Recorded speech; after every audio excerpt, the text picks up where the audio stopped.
Pili ambapo mwanaharakati wa haki za kibinadamu Boniface Mwangi aliyekamatwa na mamlaka ya Tanzania na kuzuiliwa bila mawasiliano amezua mjadala mkubwa wa kisiasa na wa kidiplomasia baada ya kuachiliwa huru. Mwangi amedai kuwa aliteswa kinyama nchini Tanzania, tukio hili likibua hisia mseto kutoka kwa viongozi na Wakenya na kuzua maswali kuhusu haki ya wanaharakati katika ukanda wa Afrika Mashariki.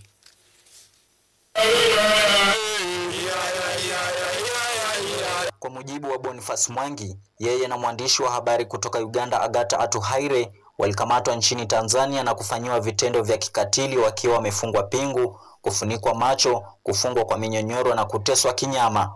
Mateso aliyodai yalifanywa kwa jina la Rais Samia Suluhu Hassan. Boniface alisema kuwa mateso hayo yalirekodiwa na wakatishiwa kuwa iwapo watafichua walichopitia, video hizo zitasambazwa kwa umma. I've been tortured very badly. I can barely walk. Wakati huo baadhi ya viongozi wa Kenya wameelezea masikitiko kuhusu kukamatwa na kuzuiliwa kwa Boniface Mwangi, akiwemo kiongozi wa chama cha Wiper Kalonzo Musyoka. Aidha, tukio hilo limeibua hisia mseto, huku viongozi wengine wakikosoa vikali wanaharakati waliosafiri kwenda Tanzania na kuonekana kuunga mkono hatua za serikali ya Rais Samia Suluhu Hassan. Mnaona wamepeleka tabia mbaya Tanzania.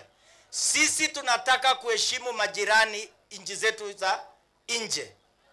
Nyinyi wa Kenya hapa kutoka South Mugirango, hao watu ambao wako na bad manners wafungwe wasifungwe? Wamehamia Tanzania kwa sababu wameokopa kushindana na Mheshimiwa William Ruto. Huku haya yakijiri, tukio hili linaashiria wazi ukiukaji wa mkataba wa haki za binadamu na sheria za kimataifa zinazolenga kuhakikisha heshima, usalama na haki za kila mmoja. Kuvunja sheria hizo kunaweza kuleta mvutano wa kidiplomasia kati ya Kenya na Tanzania na kudhoofisha ushirikiano wa kikanda. Nikiripotia runinga ya KU, mimi ni Rajab.